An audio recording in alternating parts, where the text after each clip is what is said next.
Okay, ito po ay talagang importante itong vlog natin na video na ito.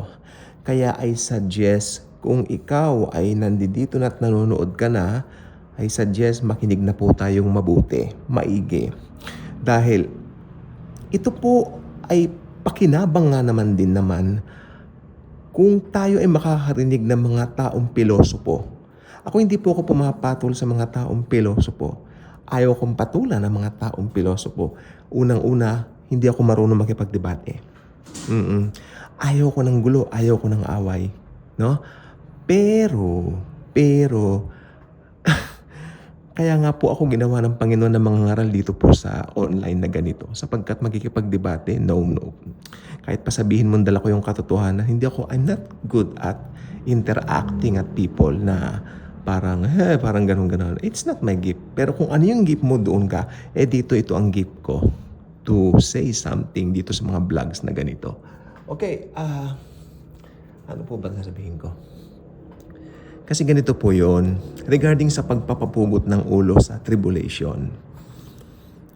May nagsabi ba naman, kung God of love daw yung ating Diyos na pinaniniwalaan. Kasi di ba, hindi sila naniniwala sa dispensation itong mga taong nagsasabi nito sa akin.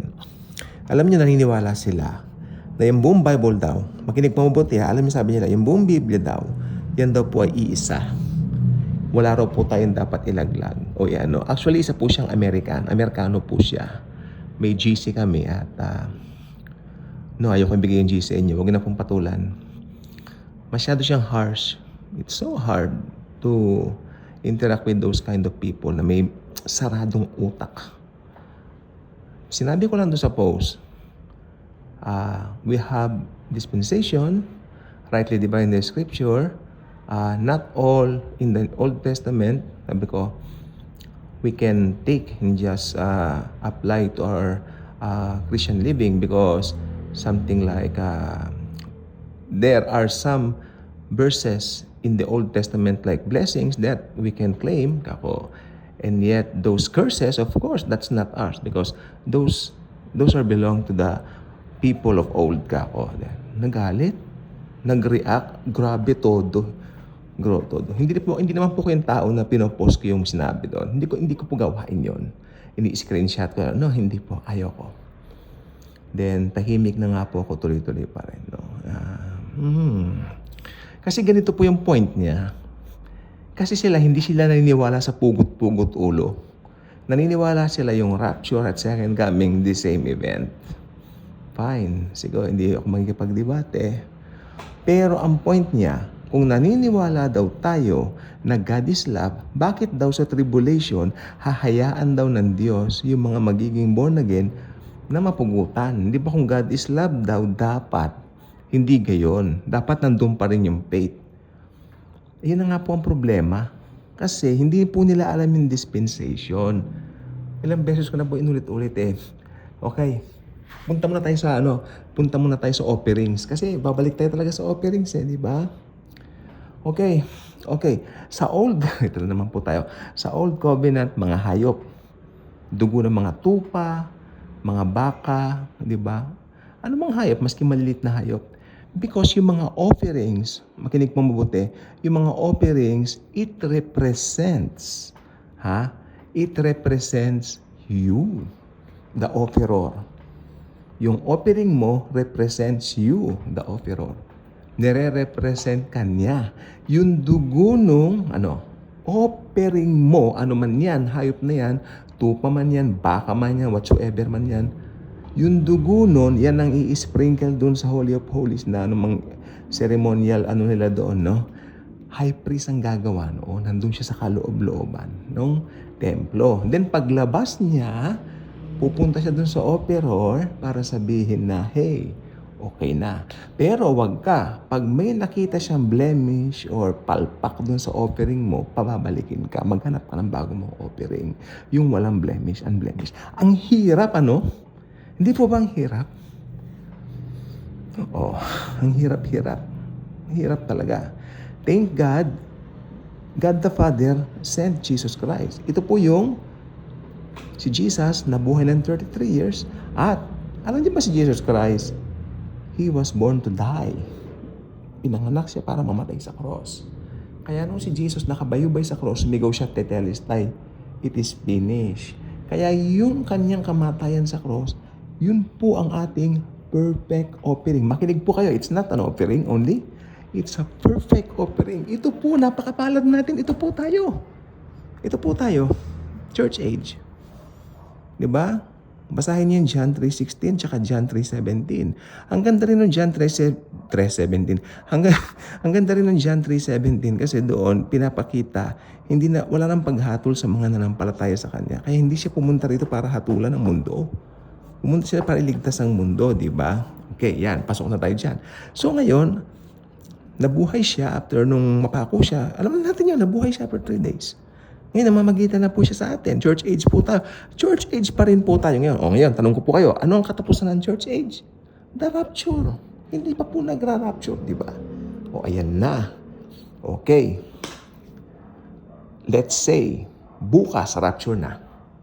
I hope bukas rapture na. Sino bang may ayaw? O ngayon, pag nag-rapture na po, sino ang mara-rapture? Lahat ba ng mga nag-aangking Kristiyano na Kristiyano sila? Hindi. Ang mararapture lang, ito siramplaka na naman ako, ang mararapture lang ay yung mga Kristiyanong hindi nagmamalaki ng kanilang sariling gawa. Yung mga Kristiyanong naglagak at nagtiwala laang sa finished work ng Panginoong Hesukristo sa krus ng Kalbaryo. Yun ang mga mararapture. Taliwas doon sa mga ito, yung Amerikanong malamang na ito, kanya, yung self-righteousness sila. Taliwas doon sa mga self-righteous na mga Kristiyano kuno na pinagmamalaki yung kanilang magagawa sa Diyos. Actually, maiiwan sila. Tahasan ko pong sasabihin. Because you're not trusting by the blood of the Lamb, the Lord Jesus Christ. Alam niyo yung kantang, nothing but the blood of Jesus. Alam niyo yun, di ba? Nothing but the blood. Kung nothing but the blood, anong pinagmamalaki mo? Gawa mo? Nag-devotion ka ng umaga? Meron pa nga po ako nakita sa GC. Ayan, nakapag-devotion na ako, maski mag-rapture ngayon, kukunin daw siya ni Lord. Hi? Hindi mo pwedeng kontrahin yun kasi aawayin ako nun. Kita niyo yan? What they are boasting? Their own works? Yes. Ito po. O ngayon, pa nag-rapture na, ano mangyayari? Nasaan na ngayon yung mga na-rapture? Siyempre, dinala ng Panginoon sa langit, di ba? Magbibigay na po siya ng reward sa atin sa kanyang Bema Seat of Christ. Ito yung hindi white throne judgment sa mga unbelievers yun. Meron tayong judgment pero hindi para hatulan tayo o i-judge tayo. Meron tayong judgment according sa mga ginawa nating mabuti dito sa lupa. Meron din po yun, pero hindi kaligtasan ang pinag-uusapan doon. Kundi yung mga mabuting gawa. Parang meron tayong mga points, gano'n. Halimbawa, ganito. Halimbawa, paano Kristiyano siya tapos wala siya nagawa? Parang yung kasama ko dati sa gawain ng Lord. Naku, wala man ako nagdadalang kadalawa. Importante, mapunta ako sa langit maski wala akong reward kanya. O mas maganda bro kung may reward ka ako. Pero halimbawa, wala siyang reward. Okay lang, at least ligtas siya, hindi ba? Hindi ba? Ligtas siya. Ligtas siyempre. Tinanggap niya yata si Jesus, di ba? Pero mas maganda may reward ka. Kasi naniniwala naman ako lahat ng Kristiyano may reward. Walang Kristiyanong walang reward. Ako naniniwala ako doon. Hindi nga lang pare-pareho yung level. Okay? O ngayon, ito po. Sino yung mga naiwan? Di yung mga, ito na po tayo, makinig po mabuti. Ito yung mga nagpamalaki sa mga gawa nila. Ito yung mga, yung iba naman, unbelievers talaga na walang hilig sa relihiyon, walang hilig sa Diyos, walang interest sa Diyos, at lalong walang pagmamahal kay Jesus. Yung mga hindi naniniwala sa finished work ni Christ, yung mga ayaw tanggapin si Jesus, yung mga nireject si Jesus, sila po ang maiiwan dito. Ngayon, ito na po ang siste. Ito na po yung topic natin. Umaba tayo. Okay lang. Paano ngayon yan? So, ibig sabihin wala nang effect yung blood ni Jesus. Don't get me wrong. Ang blood ni Jesus, forever ang effect. Forever ang effect. Pero ang problema is this. Hindi yung blood ni Jesus ang may problema.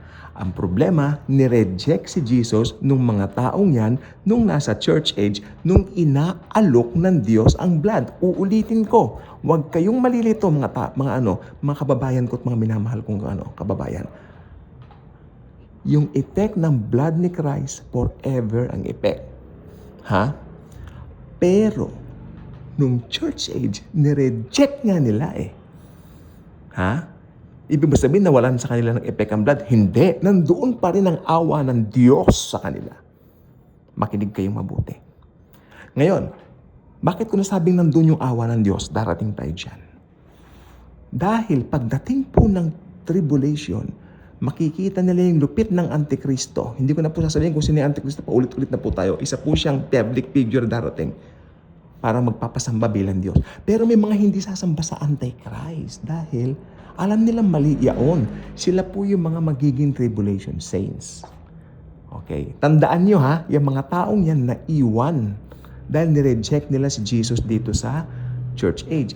Pero, makinig, bakit ko nasabi na meron pa ring awa ang Diyos at may biyaya pa rin ng Diyos sa mga taong ito?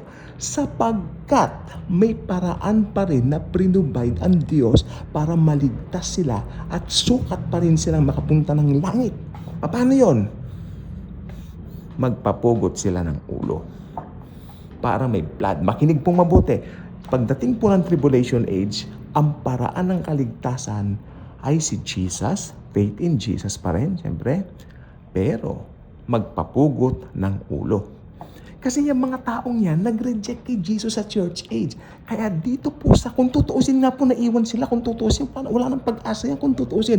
Pero nag-provide pa rin ng Diyos ng paraan para maligtas sila sa pamamagitan ng pagpapapugot ng ulo nila. Yun po yun. And I cannot break this. I cannot just tell this doon sa mga tumutuligsa sa doktrina ng pagpapapugot ng ulo ng mga saints pagdating ng tribulation. Dahil hindi nila tatanggapin at hindi nila uunawain yaan. Okay? Sirang plaka na paulit-ulit, okay lang. Okay lang. Kaya kayong mga nakakaalam ng katotohanan, huwag tayong mapipikon. Although ko medyo nakakasawa rin kasi minsan na totoo lang po ha, maniwala kayo. Nakakainit din ng ulo, kaya gigil din. Pero sa totoo lang po, tao lang ako. Pero sa totoo lang po, nandun pa rin yung habag ng Diyos para sabi niya, anak, just keep on preaching, just keep on sharing. Yes, Lord Jesus, you're the boss, you're my boss. Lord Jesus. Actually, ang dami kong ginawa nito, tapos nakakita ako ng gano'n. Ang dami kong iniisip ng araw na ito, tapos makakita ka ng mga gano'n. Di ba? Okay lang po. At least nag-lead naman ito para gumawa ako ng ganitong video para makapag-share ako sa inyo, madagdagan ang kaalaman ninyo. Natin, pati po ako. I'm not excluding myself na parang galing-galingan ako. I'm not like that. Si Jesus ang boss ko. Si Jesus ang lahat-lahat sa akin. Ginagawa ko ito dahil kay Jesus. Hindi ko magagawa ito sa ganang akin laang. Amen? Ayun. So, yeah. So, sa biyaya ng Panginoong Jesus, dahil na mabuti siya, may provide pa rin siyang way to save those left behind people during the tribulation. That is true beheading. Pag-ibig pa rin yun ng Diyos. Kung iisipin nyo, pag-aralan nyo mabuti, yung pagpapapugot during the tribulation age, yan ay pag-ibig pa rin ng Diyos. Wala nang pag-asa yung mga yan, naiwan na nga yan eh. Pero dahil mabuti ang Diyos, hindi niya papabayaan yung mga gustong bumalik, gustong makilala siya during the tribulation. Kaya nangyari, pag nagpapugot sila, diretso sila sa langit, mapabasa niyo po yan, may nakalagay po sa Bible na sila mga pinugutan dahil kay Jesus. Oh. Ano ba? Doktrina ko ba yan? Hindi. Doktrina ng Diyos yan. Oh. Grace is not a doctrine. He's a person. His name is Jesus. Okay, so yun lang pong gusto ko sabihin. Hindi po ako galit ha. Ako po ay expressive lang. Pakinggan nyo sana itong vlog. Huwag niyong pinuputol-putol yung pakinig. Ito, I think 15 minutes ito. O, yan. O, tapusin nyo naman yung 15 minutes. I-share nyo naman itong mga videos natin dito sa Daily Good Vibes. Dahil maraming makikinabang nito sa buong mundo ng mga Pilipino. Dahil ito po Tagalog itong video ko. Mga Pilipino lang pong target ko naman na makarinig nito. Mga English po, tsaka na po ako gagawa niyan. Pag medyo marami na tayong followers. Para mas ganado naman akong gumawa, di ba? Siyempre naman, creator din ako, content creator din ako, no? Di ba? O, padamihin niyo to, gagawa kong English. Promise. Promise. Joke. Pero kung tutuhanin niyo, hindi na po joke. Hi, okay, so thank you, Jesus. So, ayun, just be thankful every day na alam natin yung truth. Una-una, saved tayo, born again tayo. At higit sa lahat, nasa grace tayo. Malaking bagay yan. Ha? Iba yung na-born again ka, iba yung nasa, alam mo yung grace talaga. Kasi maraming nagsasabi, born again sila, pero hello, dumalakad sila sa law. Dumalakad sila, do this, do that, do that. O paano ka? Hirap kaya nun. Sampal sa mukha ng Panginoong Hesukristo at ng Diyos ang mga ginagawa nilang sinasabi nila yung mga words nila. Kasi self-righteous self-righteousness. It steals your joy. To enjoy Jesus.